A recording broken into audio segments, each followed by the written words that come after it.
All right. Man, we're going over. We're at 7 minutes. We're going over. So I'm going to try to wrap this one up quick. Victory formation right here for you. Victory formation. What needs to happen to the Philadelphia 76ers? What the hell is going on in Philadelphia?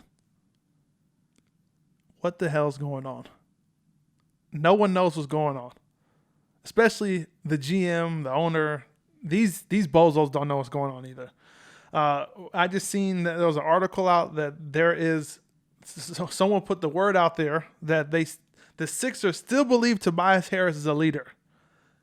I don't know what the hell they're watching. I don't know if they've seen him play. I don't know if they've actually been watching the games. But Tobias Harris is not a leader. And you don't want him to be the leader of your team if you're trying to win championships. Because he's not going to be the leader of a team that's winning a championship. I can guarantee you that.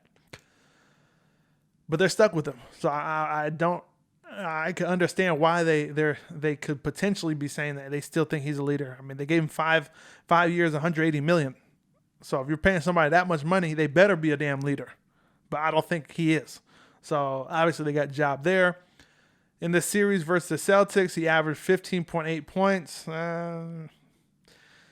2 of 15 from 3. 79% from the line and 28.3% from the field. That is trash. That is trash. I don't care if he was getting 5 years, $80 million. That would still be trash. But he's getting 5 years, $180 million, and he's delivering like this. Man, this guy, oh man. Jerry West, man. Jerry West got the Sixers. They got them good because the Sixers got rid of Landry Shamet. They got rid of an unprotected first-round pick that belonged to the Heat for the 2021 draft. Obviously, the Heat are doing good right now, so it wasn't a lottery pick. But let me let you know that it could have potentially been a lottery pick. So let's break this down.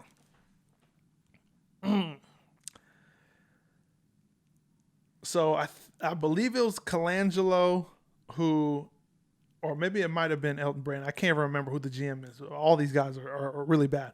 But the Sixers ended up trading for Tobias Harris, okay, who was doing solid on a bad team, which was the Los Angeles Clippers.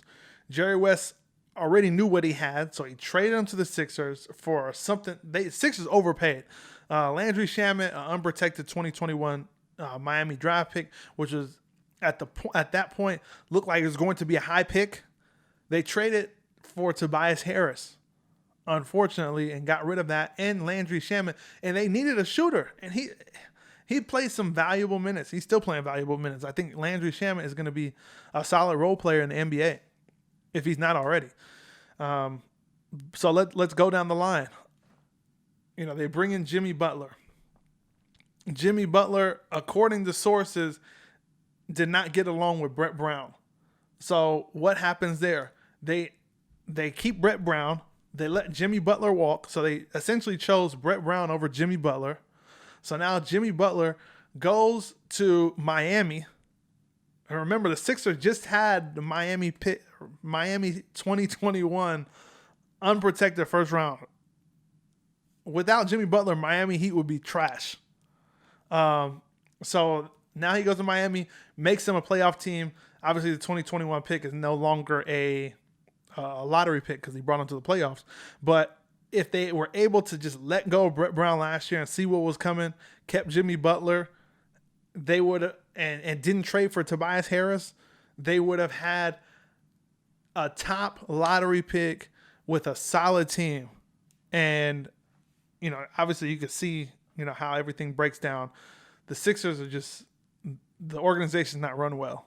The last couple GMs have not been good. Sam Hinkie at least had a plan, which was the process, which means I tank games and continue to stock up draft assets to get better players. Oh man. Okay, so here let's go a little bit further on Brett Brown and Jimmy Butler because this one is really upsetting. The Sixers had an opportunity to keep Jimmy Butler, and I honestly think he would have stayed if the Sixers gave him the supermax and got rid of Brett Brown, or at least just gave him the max and got rid of Brett Brown. But here is more information coming out as of late. So they're saying that Jimmy Butler was lukewarm on signing, and I think this is on a podcast. So. Jimmy Butler was lukewarm on re-signing with Philly last offseason, and the organization was aware, but the Sixers were still prepared to offer him a max contract if he wouldn't take any recruiting visits, sources say. Butler did not agree to the stipulation, sources say, and both sides ended up parting ways. Butler was a force of the Sixers and provided to be their finisher down the stretch, but he wasn't sold that the team was invested in winning, and his leadership style rubs some players the wrong way at times. Sixers are friggin' soft, man. Besides Embiid, all those guys are friggin' soft.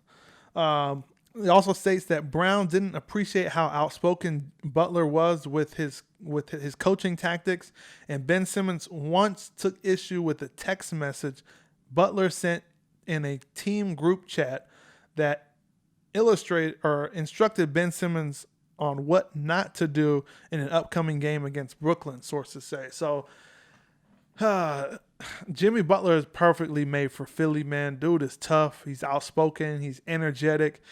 Everything that you think about in Philly, that's Jimmy Butler. I think it would have been a perfect opportunity for the Sixers to kind of market him. He was only there for like half a season, and he was a fan favorite, man. They got rid of him. You know, players didn't like how he was outspoken or talking to them. Brett Brown didn't like him being outspoken. Sixers chose Brett Brown over Jimmy Butler. That's what it essentially comes down to. And then you have Colangelo and Elton Brand. Again, these two trades pretty much ruin the rest of the Sixers' chances with the process.